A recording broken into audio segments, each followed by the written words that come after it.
I couldn't believe my eyes when I saw 3 police cruisers rolling up my driveway, their lights flashing like some scene out of crime drama. This was the 3rd time in 2 weeks, and I was done.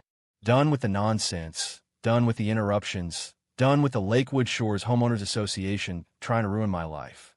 Through my Lee VY-ing room window, I watched 6 officers step out, their boots crunching on the gravel as they headed for my front door. My quiet Sunday afternoon by the lake, with my parents' VY sighting, was about to be shattered at a game cause of anonymous complaints from an HOA I wasn't even part of. I took a deep breath, smoothed my shirt, and opened the door before they could knock. Officer Daniels, who I recognized from the last 2 VY sits, gave me an apologetic nod. "Mr. Carter," he said, almost wincing, "we got another call from Lakewood Shores about code violations.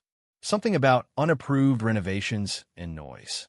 I could tell he was just doing his job, but the absurdity was pushing me to the edge. My elderly mom peeked nervously from the kitchen, her hands clutching a dish towel, while my dad's old radio played soft jazz at a volume that wouldn't wake a napping dog. Noise. Renovations? It was laughable, except it wasn't funny anymore. "Officer," I said, keeping my voice steady but firm, "this is harassment.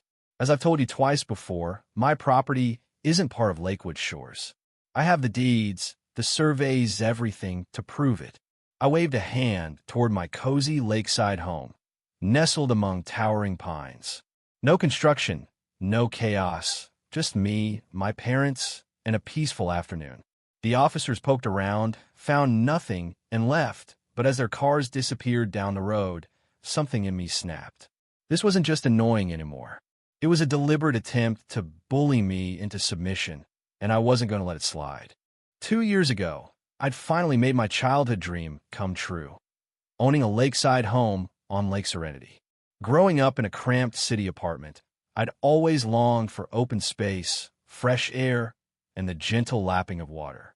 As a kid, I'd spend summer vacations camping by this very lake, skipping stones, and promising myself I'd live here one day. After 20 years of grinding at my engineering job, working overtime, and pinching pennies, I found the perfect spot, a charming 1970s ranch house with a sloping yard that kissed the shoreline. It wasn't fancy, but it had soul. Big windows with killer lake VYUs, a wraparound deck for stargazing, and wildflower gardens that drew hummingbirds and butterflies. The pre-VYS owner, a retired botanist, had loved it fiercely, and I fell hard for it too. What sealed the deal? The property sat just outside the Lakewood Shores HOA boundary.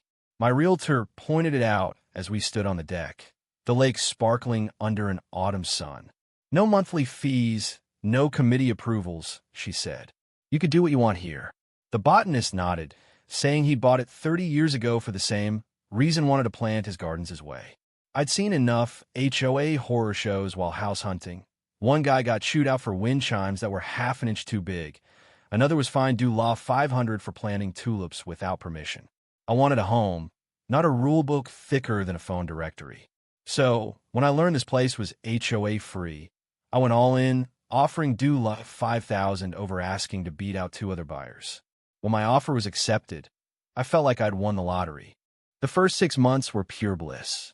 I spent weekends peeling off old wallpaper, sanding the hardwood floors, and painting the exterior a warm chestnut that blended with the trees. I added solar panels to cut my bills and started sketching plans for a small dock. Mornings began with coffee on the deck, watching herons fish in the shallows. Evenings ended with a glass of wine, the lake glowing under a blanket of stars. I got to know my neighbors Tom and Lisa Hayes, a young couple with twin boys, and Mrs. Eleanor Brooks, an 82-year-old widow. All 3 of our properties were outside the HOA, and we bonded over our shared freedom. Life was exactly what I dreamed it would be. Then Carl Thompson got elected president of Lakewood Shores, and everything changed.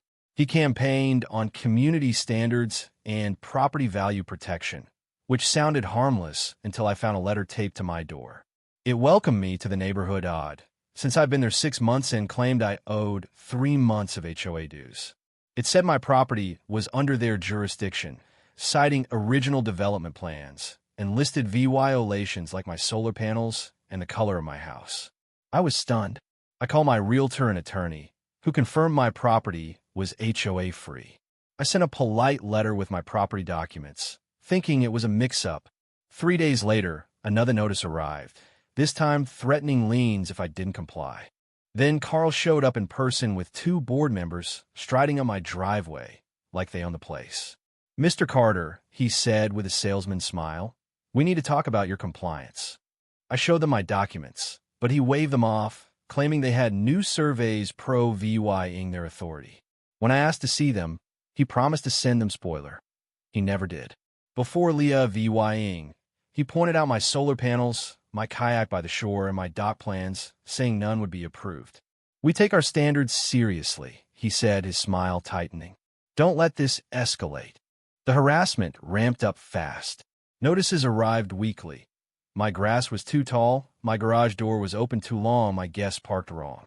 County inspectors showed up, tipped off by anonymous complaints about pollution, unpermitted decks, and setback violations. Every investigation found nothing, but the message was clear: join the HOA or else. Then the police call started. The first was for excessive noise during a barbecue with Tom's family kids under 10, eating burgers, not exactly a rave. The second was for unauthorized construction when I replaced a few deck boards. Each time, the cops left quickly, but the embarrassment stung. The third police VY sit, with my parents there, was the breaking point. My dad, a retired judge, watched the officers leave and turned to me, his face like stone. "This is harassment, James. You need to fight back." The next day, I called Laura Bennett, a property rights lawyer my dad swore by. I spent hours organizing EVY Denke, a timeline, letters, property maps, even photos of my quiet yard. Laura's office felt like a fortress of justice, and after 3 hours of re-VYUing my case, she was Lee-VYD. "This isn't just HOA overreach," she said, her eyes blazing. "It's a calculated campaign to force you into their control." The police calls? That's potentially criminal. Laura hired a surveyor, Mike Larson, who spent a day mapping my property with laser precision. He confirmed my boundaries and found a 27-foot buffer zone separating me from the HOA's turf. Laura dug into county records and uncovered a bombshell. The HOA had filed a fake correction to their map, swallowing my property and 3 others.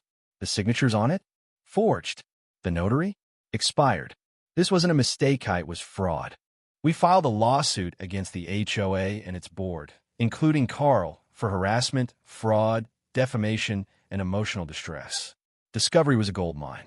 We got boxes of emails and memos showing a chilling plan. They had dossiers on USME work hours, my guest cars, even Mrs. Brooks' grocery deliveries. Carl's emails were brazen. "Carter's solar panels are an eyesore. If he won't join, we make his life hell until he does." Another board member, Susan Grant, wrote, "If we break Carter, Brooks and the Hayeses will cave." The old lady's already scared. They'd scheduled police calls to hit when I had VY siders, aiming to humiliate me. Worst of all, their own lawyer had warned them their claims were illegal, and Carl told the board to delete the memo. The trial was electric. Judge Margaret Lee, known for hating bullies, presided.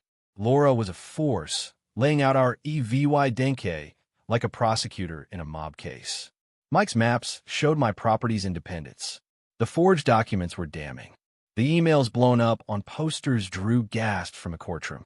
Carl tried to play the dedicated volunteer card, but Judge Lee tore into him, asking how he didn't know about the forgeries. His stuttering only dug his grave deeper. Mrs. Brooks' testimony about feeling terrorized brought jurors to tears. A former board member even spilled how Carl was obsessed with controlling us.